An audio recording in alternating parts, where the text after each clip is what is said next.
friends. Welcome to another edition of A Little Perspective. This month, it's all about the dads. And I have such an extreme honor of interviewing a fellow author who was in the first book project that I was in, who actually wrote about being a dad in that book. And I knew immediately that I wanted him to be one of the dads that I get to interview.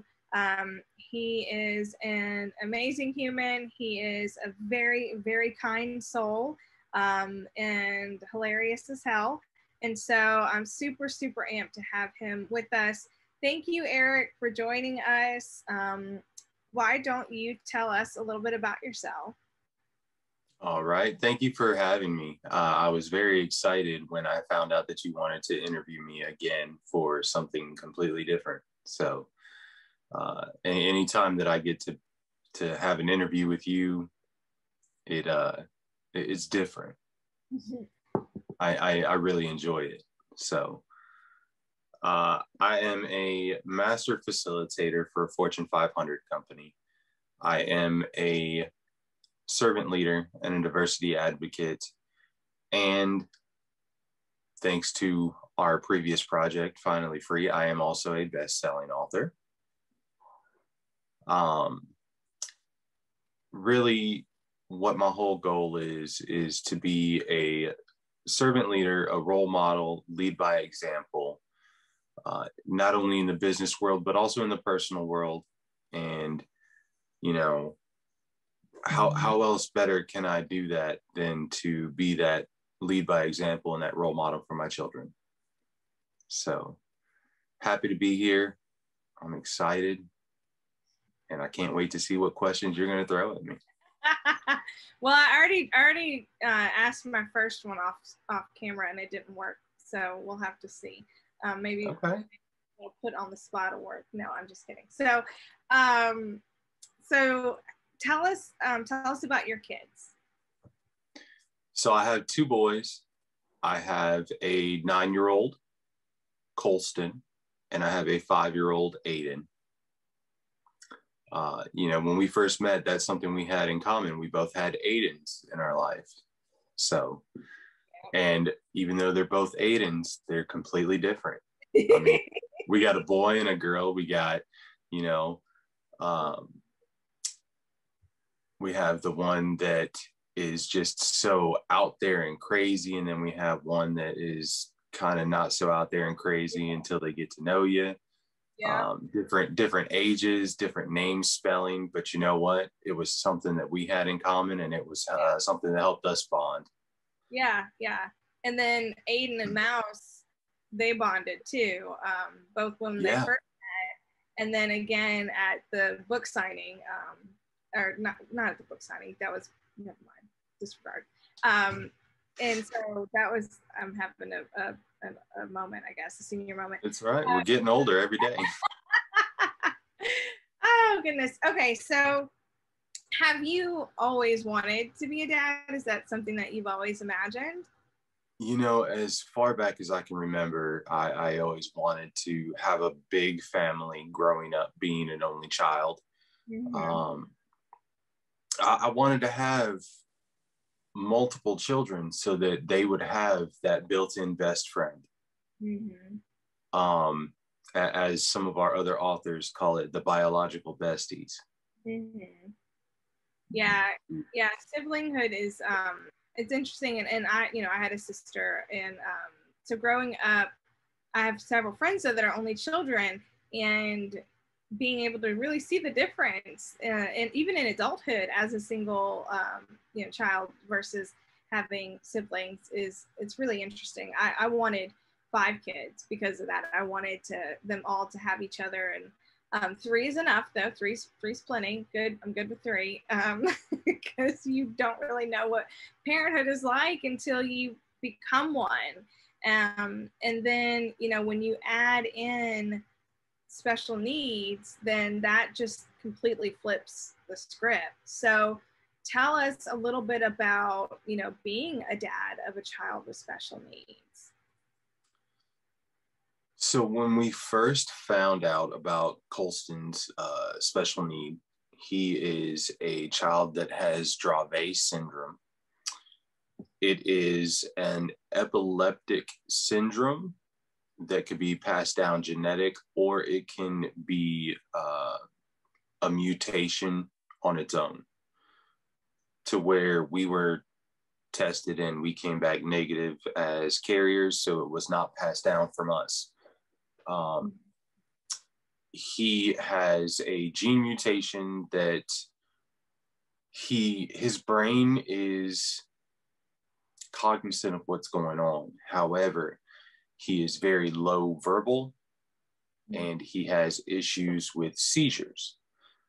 Now, going through this, he started having his first seizure at 10 months old, and the doctors said, oh, it's a febrile seizure that happens. It's common. It happens to a lot of children when their body temperature spikes. Well, at 10 months old, it doesn't matter if it's common or not. It's not common to you, and you don't know how to deal with that. Mm-hmm. So we followed doctor's orders, and we were like, okay, well, it'll pass. He'll grow out of it. And 6 months to the day after he had that one, he had another one. Oh, wow. So we were like, okay, this cannot be a common thing that happens, that it was, we could calculate for his first couple of years of life, we could calculate every 6 months within a day or two, he was going to have a seizure.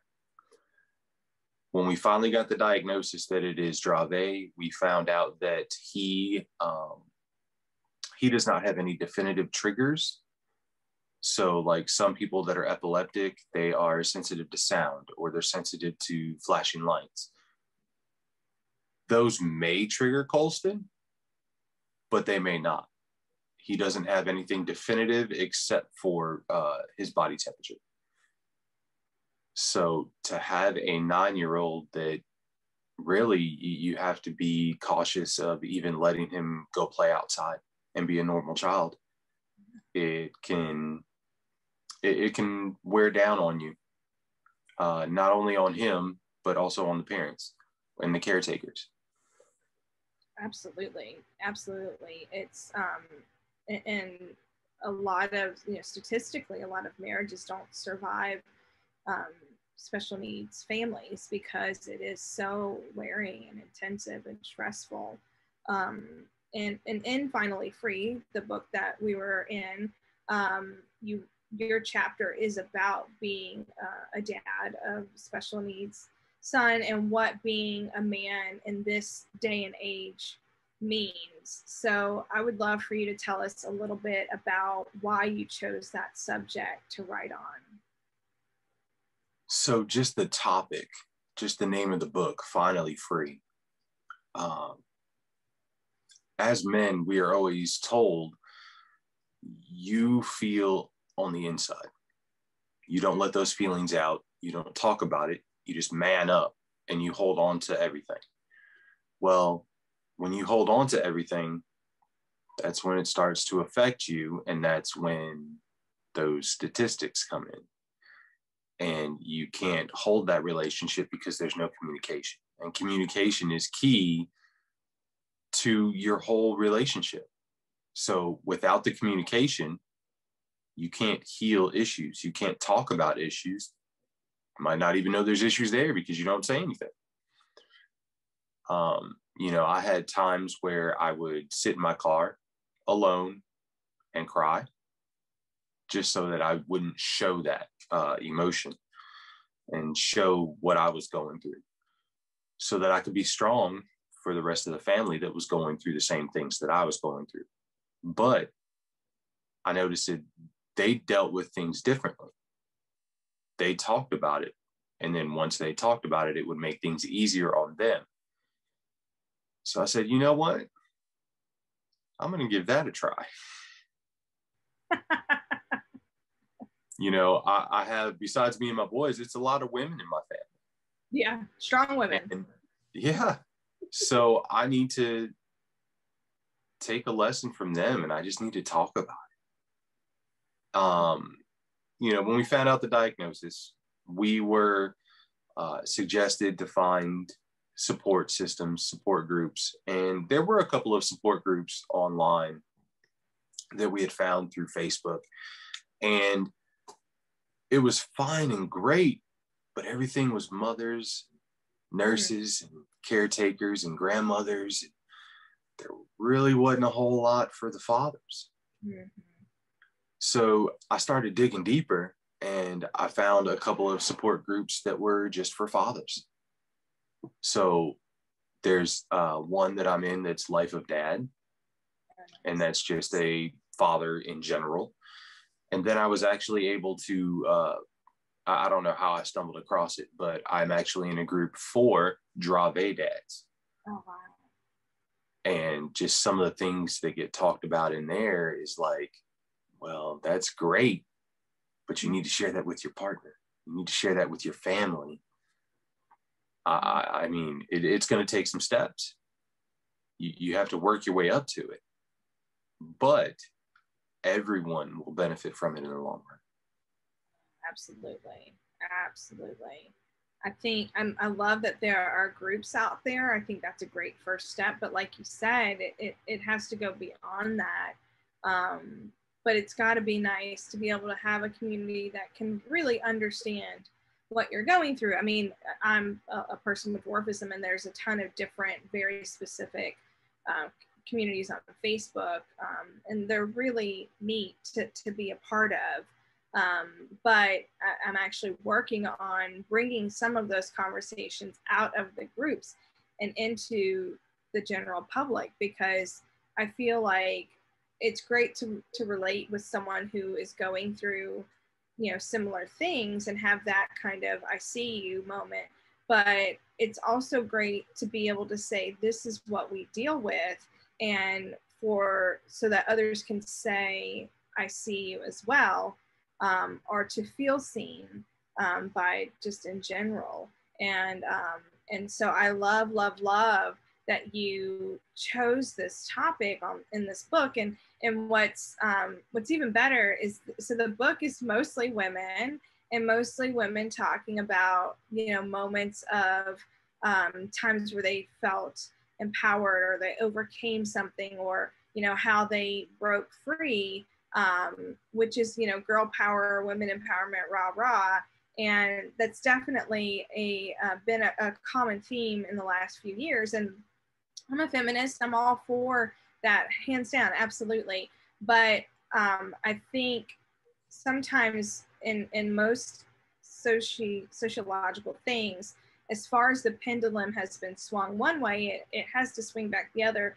And then we can find a nice medium. And I think it's time for us to find the medium. I think we need to, you know, we don't need to leave the men in the dust. We can have girl power and rah rah, and also have men are pretty awesome too. You know, we can have moms are suffering and struggling and having a really hard time with their mental health, and then say the same about dads. And so I think that your chapter has been that. And I think it's the very beginning of really, really hard conversations that need to be had. And so I just commend you for being bold enough to not only join a group of other women, a bunch of loud, you know, powerful women without hesitation, but then also to share that angle and that story, because that's truly incredible. Do you, in the groups or in general, do you feel like men are starting to be able to shift where they feel comfortable sharing feelings a little more? I think it's still a lot of work in progress. You know, when I first joined those groups, you would see the same like 10 people posting over and over and over. Mm-hmm. But as people see them being comfortable with it, they, you know, they'd start with some likes. Then maybe they'd throw in a comment. Mm. Then you can see where it's building up, and then they have their own posts that they will talk about. And they'll put their information out there. They'll put how they're feeling out there. And, you know, just once they do that and they see the support from the likes and the comments that they get, it's priceless. because you have the support system that is trying to help guide you do what you need to do to be well when it comes to your mental health. And now that you have that support and you feel that love and that support, the next step is you can push that into your family, into your immediate support system. And, you know, you can see the reactions from that. And that's going to mean so much more to you, because to me, and I know to a lot of people, it's a lot easier to talk to people that you don't know. Yeah. And it's a struggle. It's a struggle to talk to the people that are familiar with you, because, you know, there's other things that go along with that. Am I going to disappoint them? Am I going to upset them? How am I going to deal with that? Well, when you're in a support group with people you don't really know, you don't have those thoughts. You don't care. You're just putting it out there, and you're getting it off your chest. And if people like it, they like it. If they don't, they don't. I don't have to deal with it afterwards. I did what I needed to do. Yeah. But for that to be like a stepping stone, for you to bring that into your inner support group, your inner circle, and your immediate, then it is definitely worth the steps that are taken. Mm-hmm. Yeah, vulnerability is a buzzword now, and often I shy away from buzzwords because they can end up becoming just that, you know, really have no substance. But I feel like that is a word that really embodies kind of a movement, and being vulnerable is key in all growth. And it's super hard, and like you said, it's much easier to do it with strangers. You know, I can post something on Facebook about things, and then I can close my phone, close my computer, and walk away, you know, and people can comment, but that doesn't mean I have to respond, or, you know, I may not really know those people, so their comments, you know, don't really have as big of an impact, whereas just having real conversation is hard, and vulnerability really is key. But again, what, you know, as far as you take the risk of vulnerability, and you know, the pain that it can cause, and the backlash that it can cause, there's just as much reward that is possibly there.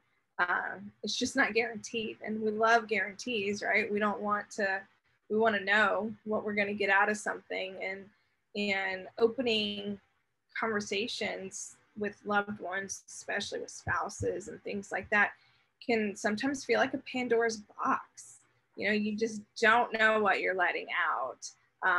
And of course you want it to go a certain way, but you're only responsible for what you do and say. You have no control over how that person interprets it, what their thoughts are about it, you know, how they feel about it. So how did you begin having some real raw conversations with your close loved ones when you saw, like, okay, I've got to start talking about this stuff? So it started with one at a time. There you go. It wasn't a group discussion. You know, it was one at a time. And as those discussions happened, you know, I got the feedback, hey, you need to tell others how you're feeling and what you're going through, so that it will help not drive you crazy. Mm-hmm. And instead of, you know, putting that wedge in relationships with your inner circle, you will help get that support system to make the bridge stronger. Yes. Absolutely. I imagine, and please correct me if I'm wrong, but I imagine, like with most things, the first step is the hardest, and you're like, I don't know about this. And then once you do it and you see that, you know, you didn't die, and you know, they didn't disown you, then it makes it a little easier to continue those steps. So with that in mind, what would you suggest to, like, say you were in those groups and someone was wondering, okay, I realize I need to start having these actual conversations. Where would you recommend somebody begin? Well, I would let them know, there's a cliche out there that says, if it's not hard, it's not worth doing. And there's also a mantra out there that says, do it scared. Yeah. So it doesn't matter where you start, just do it. Mm-hmm. Mm-hmm. You can start with something heavy. You start with something light. When you're learning to swim, you dip your toe in, mm-hmm. or you submerge your whole body, and then you take it from there. So either way, you got to start somewhere. Mm-hmm. So whether it's a small conversation or a small thing, or you're going straight for the throat, just do it. You got to get it out there. It'll work itself out. Yeah, you won't die. One way or another, it will work itself out. Yeah, absolutely. Do you feel like there's a shift happening in our culture to really embracing men and encouraging men even to share feelings and to show what could be deemed as weakness, even though it's not? Some would say historically that that's kind of what that indicates, and that's kind of been the hesitation to do so. Do you feel like there's a shift and a movement? I think that the wheels are being put on the vehicle. Okay. But we have not put it into gear yet. There are definitely enough people starting to talk about it, mm-hmm. but we need people to take action. Mm-hmm. So it's out there. We got the wheels on the vehicle. Mm-hmm. Got the windows down, got the cooler loaded. Now we got it. It's time to peel out and go to the beach. It's time to get to the picnic and have the party. Excellent. I love it.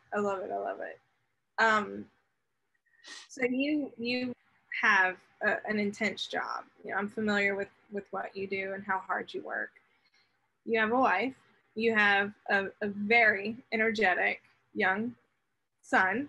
And you have a son that has some pretty demanding special needs. So how the hell do you find time for yourself? Oh, that was the whole question right there? Question. Okay. I thought there was more to it. I thought it was going to be a follow-up on that. Really, I have to have a schedule and routine. Mm-hmm.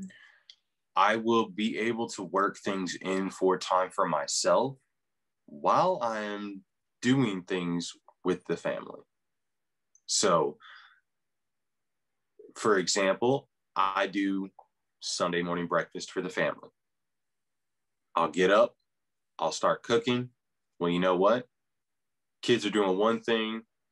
The wife, she may be in bed, still sleeping. I'm off work.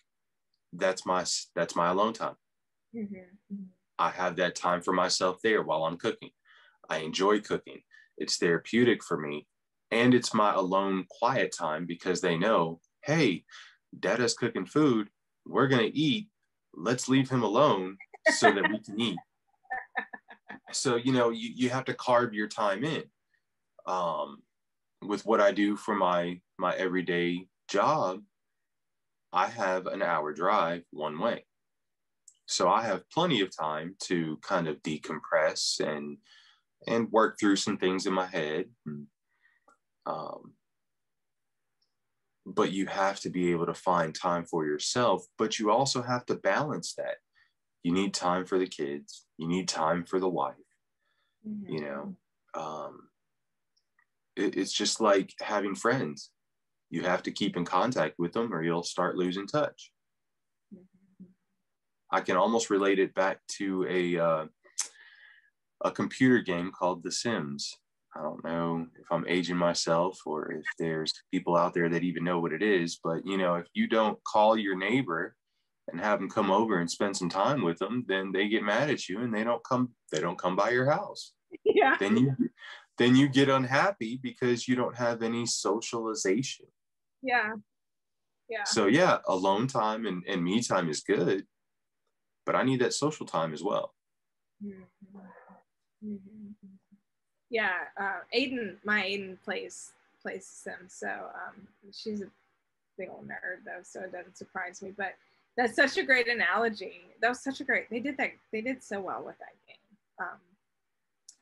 Yeah, so I love that you are very intentional with your time, because I think that we busy adults can just kind of get caught up in the day to day and let the opportunities to have alone time and have quality time with both the family and, you know, your significant other and your friends get away from you. So being intentional, putting it on the calendar, you know, I always say if it's not on the calendar, it doesn't exist.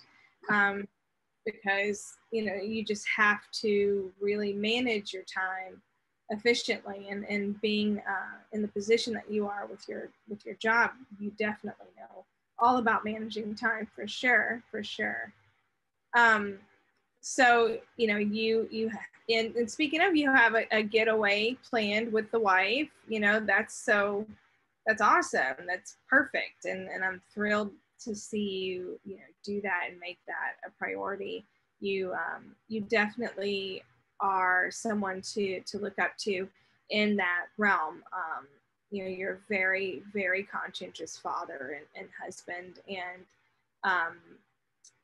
it's easy to not be, and it's not even necessarily intentional or personal. You know, like you can be a distant father and not even have distant feelings towards your kids, but your kids don't know that, and so taking that time can be really hard. If you don't deal with things, you could be right next to them and be distant. Mm-hmm. Yeah. Mm-hmm.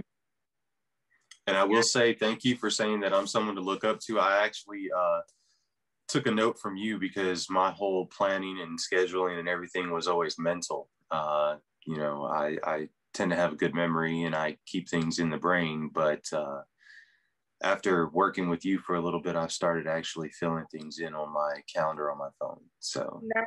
I've taken a little bit from you as well. Nice. Yeah. Excellent. Yeah, I love that's another thing, you know, having friendships, like social friendships, and then having business friendships, which, you know, ours crosses over to both, but you know, that's important too, because you learn a lot from each other, and you get, again, that I see you, I understand what you're going through, I know, you know, what you're struggling with, what you're, you know, doing. What are some of your favorite things to do with your kids? Well, one of them is just run around outside. Yeah. Just run around. We'll get a ball, whether it's a tennis ball, a baseball, a kickball, a football, and we'll just throw it around, kick it around, play around, just run around. I've recently worked on a health journey so that I could take care of my children and be there for them longer. I am currently down 95 pounds in 6 months. All of my ailments that I had going on are pretty much non-existent. And during this time, I've decided that I was going to walk a couple miles every day. And Aiden, my 5-year-old, he's holding me accountable to it. That's because awesome. I'll come home from work and he'll say, "All right, Dada, I think it's time for a walk now. Let's go." don't get too comfortable. It's time to go. Sometimes he'll even have my shoes waiting, my walking shoes, instead of my business shoes. He'll have my walking shoes ready. He'll say, "All right, Dada, we need to go to the backyard. We need to get my bike, and we're going to go for a walk now." That's excellent. I was going to mention your wellness journey because you really have come such a long way. You've been so dedicated to it, and I am so in awe of the progress that you've made in such a short amount of time. It's great to see, to see you gain all that health. And it's really exciting to hear Aiden's involvement, because that's impactful and that's going to last him. You're not only helping yourself become healthier and be able to be around for your family in the best way possible, but you're also teaching him really, really amazing things at such a young age. So that's exciting. That's super exciting. Well, I had to laugh this morning because with Colston, he kind of is in his own little world, and we get to see his world.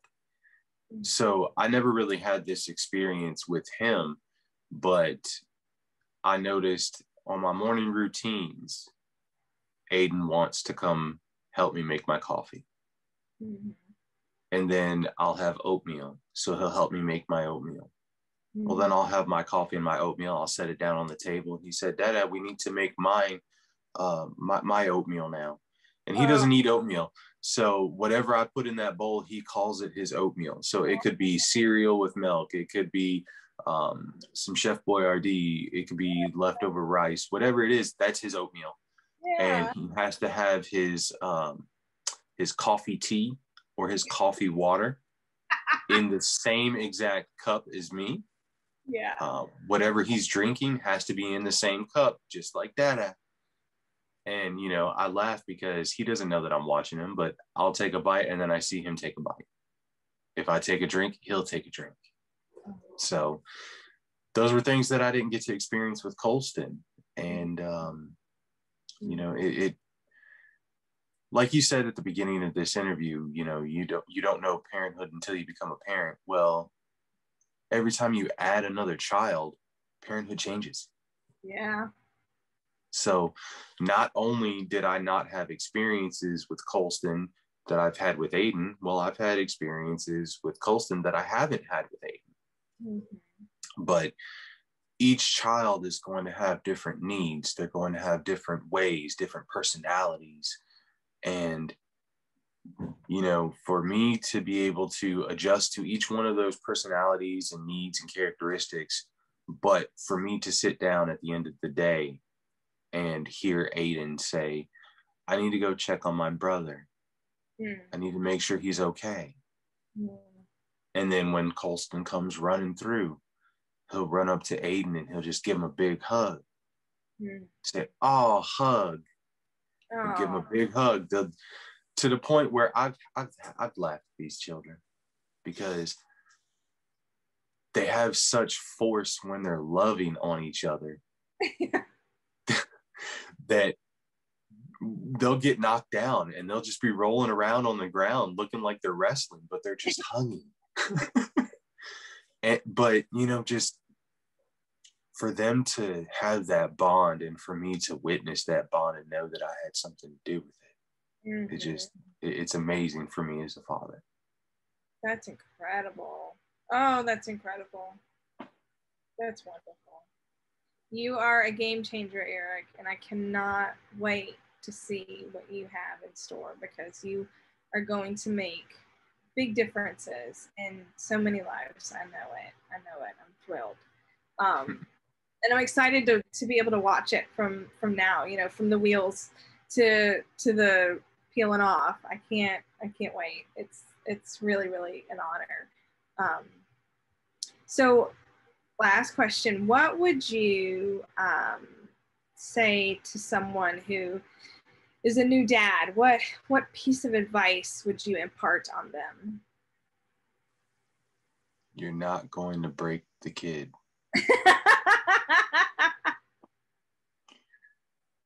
And if you turn around and look at 2 years old and that kid is still running around, there's nothing that you could have done that would have changed that. They're still going to run around. They're still, there's a lot of things that you're worried about.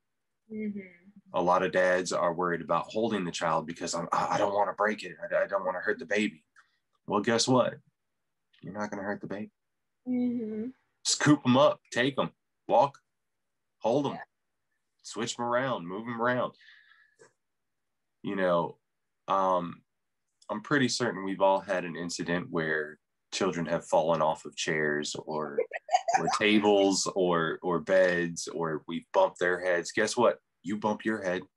Mm-hmm. You've had times where you've fallen out of the bed, where you've fallen out of a chair. You're still around.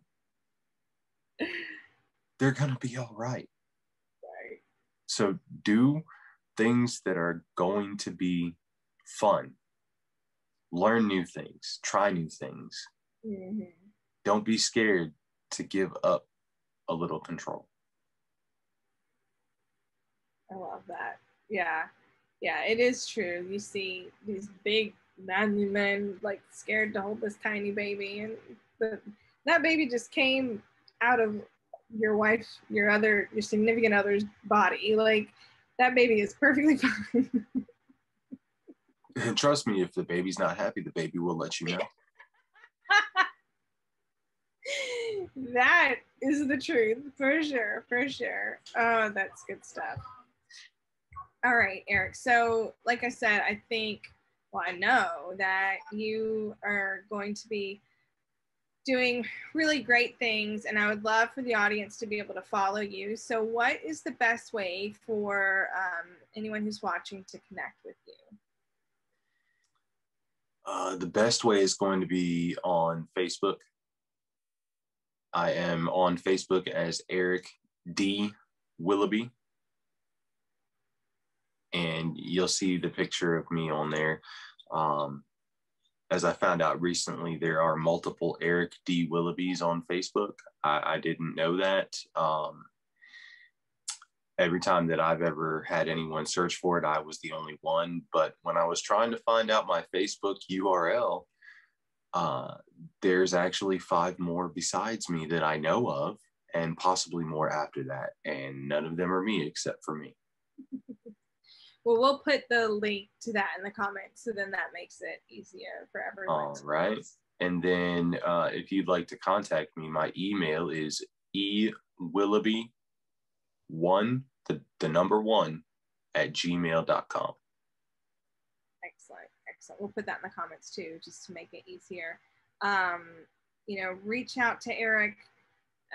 You know, men need support, and Eric is an amazing source of support, encouragement, advice, you know, information even. And like I said, I know he's going to be doing some really big things. And so give him a follow, connect with him so that you can either be a part of it or follow along and encourage him along the way, because what he's doing isn't easy, but it is so needed, and we're ready. It's time, and I'm thrilled. I can't wait to see how it all pans out. No, you'll have a front row ticket. Yes. Yes. All right, my friend. Thank you so much for doing this with me and talking with me. This has been really incredible and enlightening, and I know that you're going to touch so many. And I'm just so dang proud of you. I really am. Well, you'll be even more proud when I'm contacting you for some of my next projects to get another interview. Oh, awesome, awesome. All right, y'all. I hope you enjoyed it. Reach out to Eric, connect with him, and I will see you guys later. I love y'all. Bye.